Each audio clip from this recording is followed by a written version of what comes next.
Hello, hello, everyone. Welcome once again to Nonprofit Enthusiasts Live. We are so excited to be here today. Let me mute myself, sorry. There we go. We are so excited to be here today and be able to continue the conversation of this month's theme on Giving Tuesday and friendraising. Today's focus is actually going to be on that friendraising portion, donor cultivation, and we have the wonderful Mr. Joe Toliver with us this morning. Hey, Lashina, how you doing? Good. How are you? Hey, thank you for having me on. Oh, it's always a pleasure when you're on. Thank you. Yes, glad to have you. Okay, so before we get started, I just want to say a special thanks to this month's sponsor, Roots Art Store. And if you're looking for personalized jewelry to show your loved ones appreciation, definitely check out Roots Art Store, and we will drop that link in the chat box. So today, as mentioned, this month's themes is on Giving Tuesday and friendraising. And one thing that I want to emphasize when talking about this topic is Giving Tuesday is not just a day. So our goal through talking about the fundraising process is that you should be building relationships with donors and potential donors throughout the entire year, not just for this one big day. So we're going to talk a little bit about donor cultivation and what that should look like within your nonprofit organization. So feel free, if you have any questions, drop it in the chat box. So let's dive right in. So the first thing I wanted us to talk about, Joe, is kind of like the donor cultivation process, not being a process just for one person on the team. It being a process that like everyone should get involved in. The board should be involved in cultivating relationships. It shouldn't just rely on one person or the development director. Can we talk a little bit about what that looks like? Who should be responsible for cultivating relationships when it comes to potential donors? First and foremost, thanks again for having me on. Very important that you're talking about cultivation, because a lot of times that gets lost in the sauce. Mm-hmm. And you really want to keep that at front, because it is an ongoing process. But before you can even get to cultivation, you have to take 2 steps back, right? And you know, I always preach, you know, there's 5 steps to this whole fundraising idea, right? It starts off with identifying. And then you get to, you know, and then you get to qualifying that person, right? Whether or not they have the will and capacity to give. The very next stage after you qualify them is the cultivating process, but you can't even get to the cultivating process without identifying and then qualifying. Mm-hmm, but once you do make it to cultivation, it's very important for you to focus in and try to look at all the things that you identify in developing the profile in the qualifying stage. Mm-hmm. So in the qualifying stage, one of the things you do is you look at the background of that particular person or that organization giving patterns, how much they gave, what causes they gave to, how much money that they've given out to diverse organization, or did they stay narrow in the organizations that they gave to? So there's a lot of parameters that you would then develop a donor profile, right? Mm-hmm. And a part of that donor profile talks about who should be cultivating this particular individual or organization from either your board or from your finance committee or from your executive leadership. So that's really a few players, but it's all based on a very intentional process. So it's not just, okay, it's just the CEO's job. No, it may not be. It may be somebody from a sphere of influence that's sitting on your board that may be the right person to cultivate this person. And cultivation activities could be inviting him to a fundraising event, inviting him to a speak event that you may be hosting, or her. And so those are some of the activities that you can use, but it's real important in terms of the cultivation part, that you do your homework. Love that. So I know today our focus is cultivation, but I love that you kind of backed it up. Before you even get to cultivation, you're identifying and you're qualifying these individuals. And then through that process, you're able to identify who is the best person to cultivate this relationship. Yes, absolutely. Absolutely. That's the real game plan. That's why I always say that it has to be intentional. Where you cultivate that person at could be, you know, you and I, we laugh a lot because you like to invite me to a lot of events, especially around the holidays. I'm just waiting for it, right? But you know, what question am I going to ask you? Who's going to be there? And basically, how does it benefit for us to connect with that person? And if that's the place, what are we going to do? What's the plan? And, you know, that's a big piece of cultivating as well. Using that time wisely. It may be an event that you have no intention on going to, but if somebody from a prospective foundation is going to be there and that's your chance to make the connection or the friend raising opportunity, you should be there and you should be intentional about making that friend raising opportunity happen. Love it, love it, love it. That reminds me, last week Tamara was on and she talked about that, how her and her team, they will identify the different events, who's going to be there, how do they develop the relationship, who's going to connect with who. Like when they're going to these events, they're being intentional, and it's not just her or the CEO, it's everyone on the team has that mindset going into a particular event. That's cultivation. That's absolutely. But you have to take those 2 steps back, right? Right. And do the identifying, right? And making sure that, you know, you've gotten all your ducks in a row, so that cultivation process is done, because now you've qualified them. Okay, I've qualified them. I know exactly what their giving capacity is. I know what their will. I know what their will is, and I know that they could champion my cause. And sometimes you can make a determination based on that donor profile. Hey, they haven't given to anything like what I'm doing and my passions, but here's my opportunity to show how the work that I'm doing is important for them to invest in, how it benefits them. And it could be a way to sway an organization to some of the work that you're doing and your passions. So it really is, you know, you can kind of take the information you have and really work a real plan to really build a really friendship relationship where you may not immediately get resources, but down the line, you never know where you guys could partner. If you at one moment in that cultivation process, identification process, and you know, once you get to the solicitation process, it's still the same thing. It is still the same process. You'll know exactly who's the right person to make the solicitation. But the cultivation is so important, but we tend to be slack on the activities that is associated with doing a good cultivation.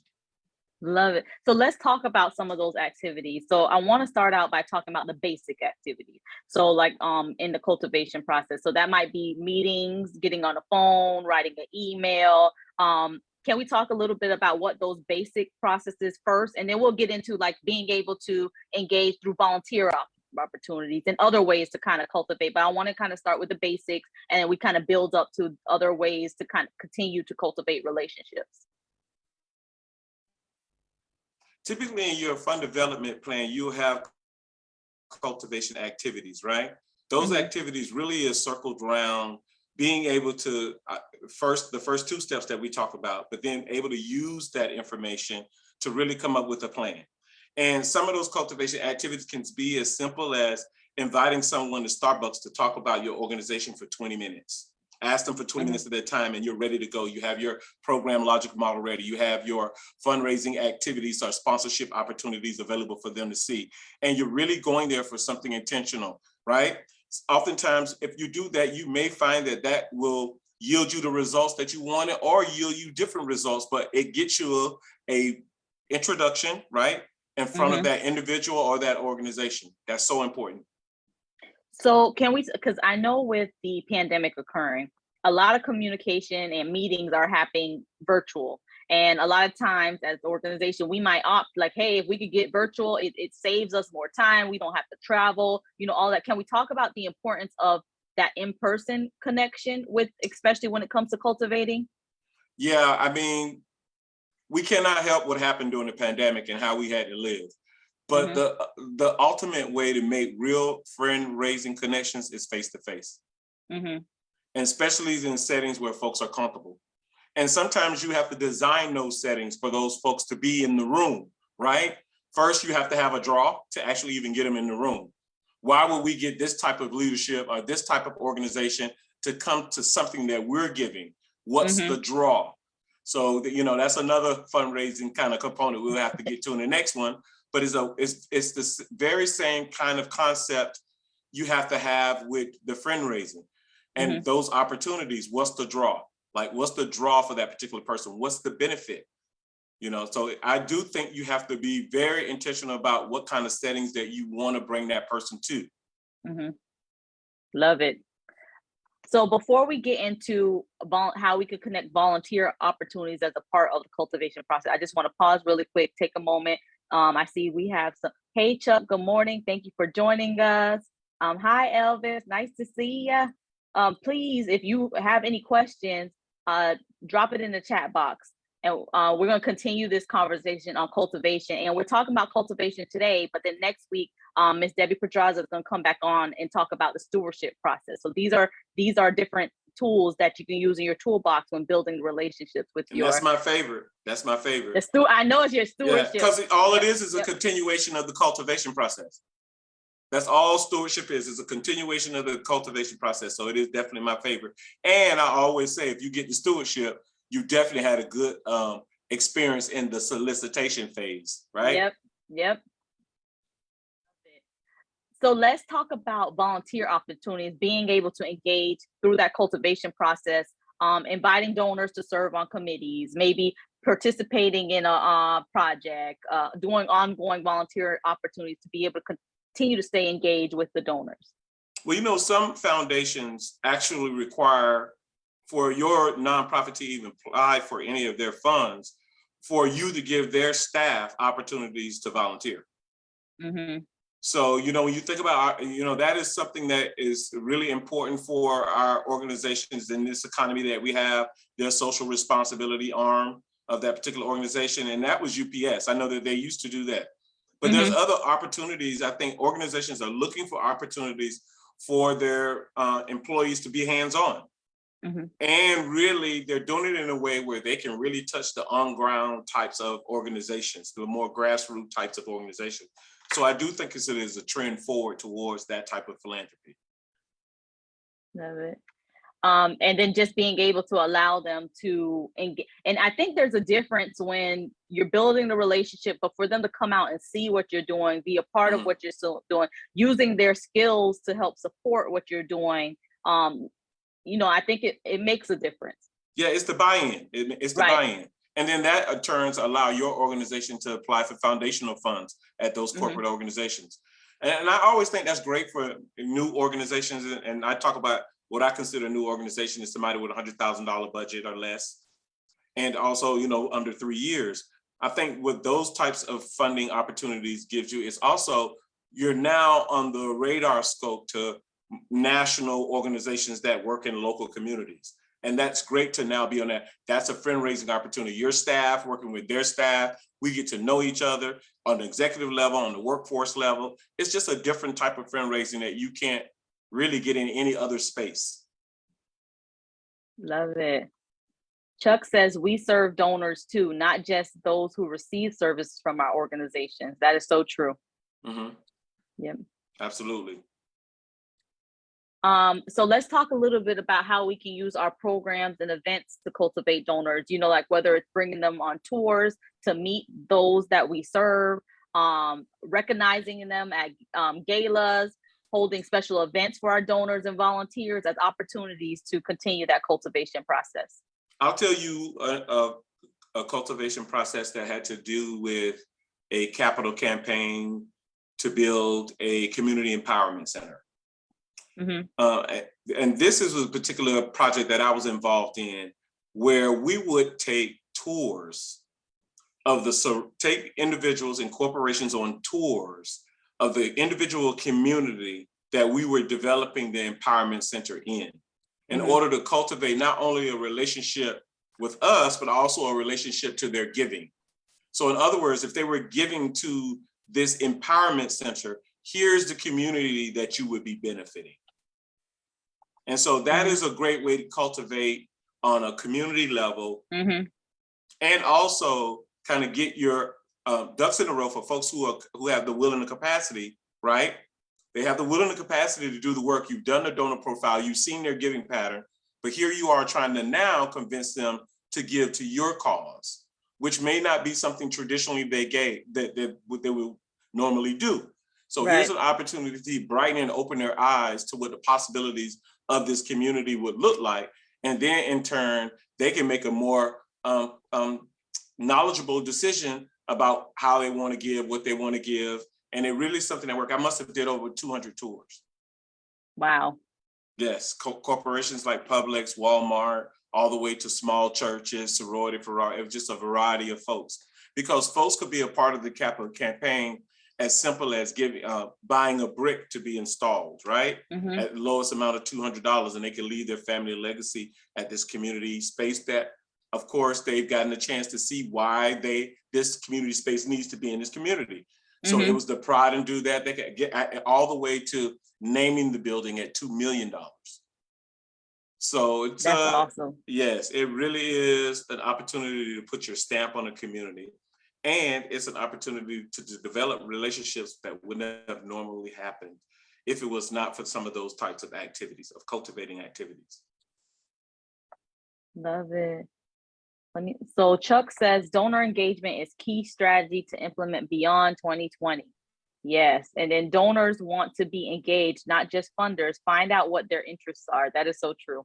Yeah. They want to feel a part of your mission. They want to feel that connection. And now, and one.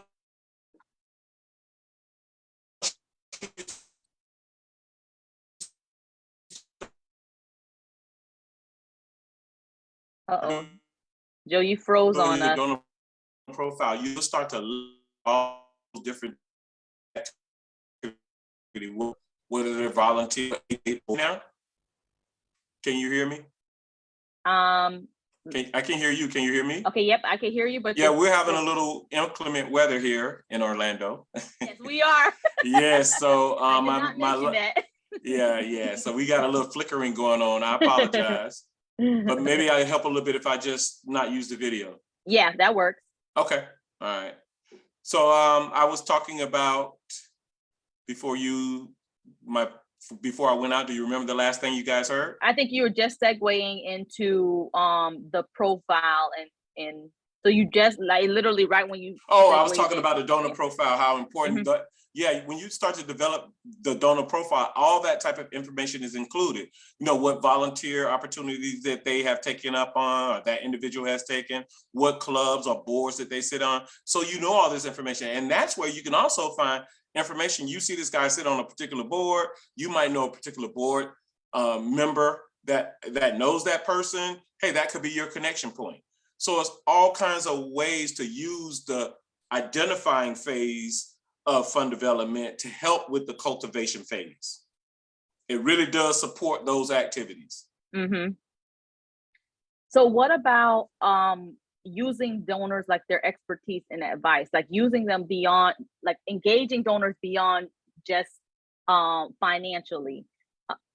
So that might be asking them for feedback to help support your organization if they have different advice. And I know they say a lot of times that a lot of volunteers and those that give in kind are some of your greatest donors when they have that connection piece and helping and giving their expertise as well, like a law firm helping to give legal advice to your organization. Can we talk a little bit about engaging them and cultivating them through that way as well? Well, just right off the top, you know, you work with an organization and then they come back and they're able to give a video testimony, something as simple as that, talking about the work that you did with them. I think the work that you did in the community. I think that's really important.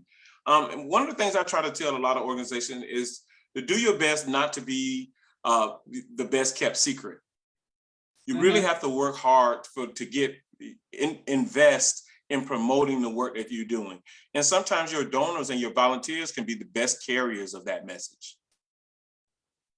Love that. So then the next two areas I want to talk about is one, getting I guess you could say personal with your donors, like remembering their birthdays, sending them, and I know you talk about this, their holiday cards. Especially in the stewardship phase. In the stewardship phase, some folks use different techniques. They record a lot of information about that person up front, and they may have a system that they use. I've used systems like Blackbaud. Blackbaud is a data collecting system, and it's particularly for donors. And you get all that information. So you should get calendars or information sent to you automatically about a particular donor's anniversary or organization's anniversary. This is your opportunity to send them a written note. Or if they come to one of your events and they take a picture with you, this is your chance to develop that picture, stick it in that card, telling them thank you again with a personal note and sending that to them. But those are great stewardship activities, which also rolls back to cultivating, because now you're further cultivating that relationship by being a good steward to them, even after they've given. Because the goal is not to wait until it's time for them to give again to make connection points with them. That should be an ongoing process. And that's why the cultivating and stewardship phase of the fund development process are two very important phases that you have to actually do to make all the rest of the phases really work well and to find the success that your organization is trying to have. Yeah.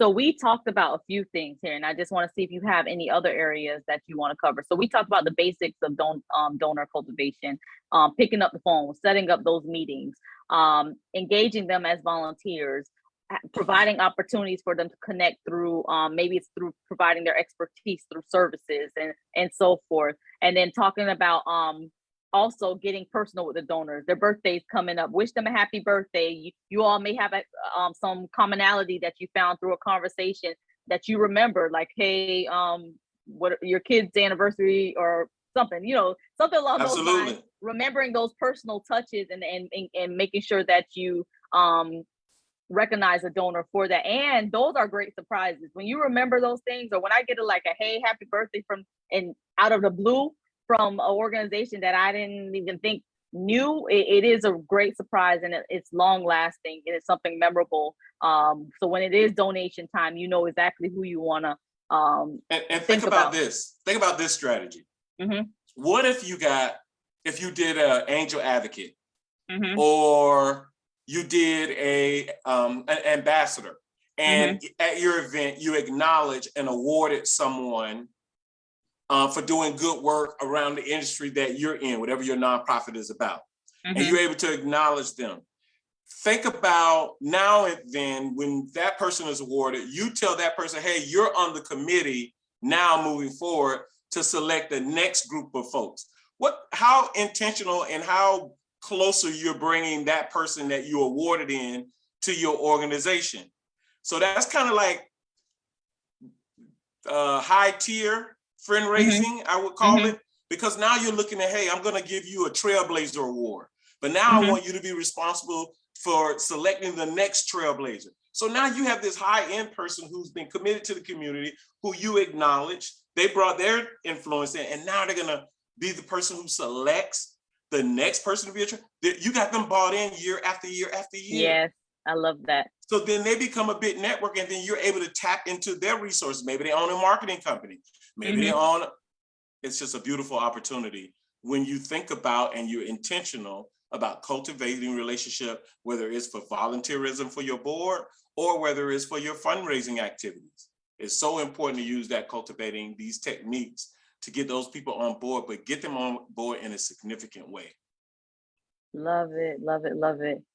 Anything else you think we need to cover in the cultivation space? So I think the biggest thing that I want to make sure that if you're tuning in, that you get, yes, we have Giving Tuesday coming up this month, which is absolutely amazing. If you go into our guide section, we do have a Giving Tuesday session from last year that you can watch about some tips preparing for Giving Tuesday, but also just wanting you to know that this donor relationship building happens year round. It's not just on this day. So this is not just the day that you do your ask, because I know like a lot of nonprofits like, hey, I got to get ready for Giving Tuesday. But what about your relationship building throughout the year? And that's what our sessions have been about over the last few months. We've been talking about things like this, the cultivation process. Next week, the stewardship process. We talked about the Libonts and the Sibonts, and looking at your past donors and so forth from various years. So we talked about these things because it's just important for you to know it's not just a day, it's something that's a relationship you need to build long lasting, and you don't want your organization surviving off of all cold calls, which every time you need something, you have to hurry up and kind of look in and do a phone call here and see if they'll do a donation, but you have no connection to them. Lashina, just the last thing that I would say is it's, it's real easy to network. Very easy task. All you have to do is remember to bring your cards with you, right? To wherever you go, just bring your cards, because networking is really sharing your card with folks, right? In hopes of getting together. Friend raising is being very intentional and being sure that you can make that connection happen. And so there's a big distinction. It takes work to do friend raising, and it takes a lot of preparation for friend raising, versus networking is just showing up and making sure that you remember to bring your cards. Right. So I would suggest to everybody who's tuned in today, please take on some friend raising, which is intentional strategies to build relationships that are long-term, sustainable, and guess what? Could help your organization get to the place they want to be. That's right. We are friend raisers. Yes, and I absolutely. I think we segued into a good homework. Look at your calendar for the next month. I know you have those upcoming holiday parties or upcoming meetings and events. How are you going to be intentional about your attendance or your team's attendance to these events? So I think that will make a really, really good homework in a sense of changing our mindset on how we're going out and meeting friends. So we're friend raising. So I'm gonna go over to the chat really quick. So Chuck said, yes, great strategy. We did that at our 10-year anniversary regarding the advocacy portion that you're talking about, having the donor come in as an advocate and continue that. And then he also said, thanks for sharing great tips and tools that we all can use and share with other nonprofit leaders. Love it. And thank you for tuning in, Chuck. Yeah, Chuck, thank you. Yeah, we appreciate you tuning in with us. And he gave us a hashtag friend raising. That's right. We are friend raisers. Absolutely. So that's our homework, is we know every session we end out with a homework. Look at your calendar for the next month, especially this holiday season. And how are you going to be intentional about your attendance at these different events? And who are you going to connect with after the event? And what do you want from them? Yes. Yep. That's a good one. What is your goal? Want from them? Yep. And then what do you have to offer? Yes. Yep. So what's your value proposition? But the opportunity is coming up. So you're right to say that's a great homework assignment, Lashina. Yeah, I love it. So that's what we're going to do for this season. We're going to be really intentional as a group about where we're going, especially because the holiday season, a lot of invites come out, and sometimes it's hard to choose which one to go to. But if you're intentional, you know which ones will work best for your organization, and then what your goal is, and then what you can also contribute to them as well. So what are the 5 steps that we talk about all the time in Nonprofit Enthusiasts? Identify. Yep. Qualify. Cultivate. Solicit. And then steward. Thanks for having me on, Lashina. Thank you for coming. Love it. All right, everyone. So before we close out, we just got to do a quick celebration because, we are 1 year of having lives and just having this group overall. So this is a celebration for us to be able to continue to do this. Thank you all for continuing to show up and just, continue the conversation, inviting your friends. So that's what I'm gonna ask of you all as a part of our celebration today. If you could just take a moment and just go up to the top, click on invite, and invite at least 5 friends to the group, because we don't want to keep this information. We don't want to be the best kept secret. We want everyone to know the information that we're sharing on these lives and throughout the group, so that we can continue to strengthen our community. So if you can just take a moment and go up, click invite, and invite 5. And I'm gonna ask you to do that right now. Yes, I'm that person. If you could just do that right now, because I know the second we come off, you might not remember to do it if you're anything like me. So just take a moment. We're going to pause for a second, click invite at least 5 friends to the group, and then have them come join in on the conversation as we continue to have guests come on and share different topics for the remainder of the year. So thank you all so much for continuing to join us. Once again, special thanks to our this month's sponsor, Roots Art Store. Definitely check them out as you approach the holiday season, prepare to buy gifts.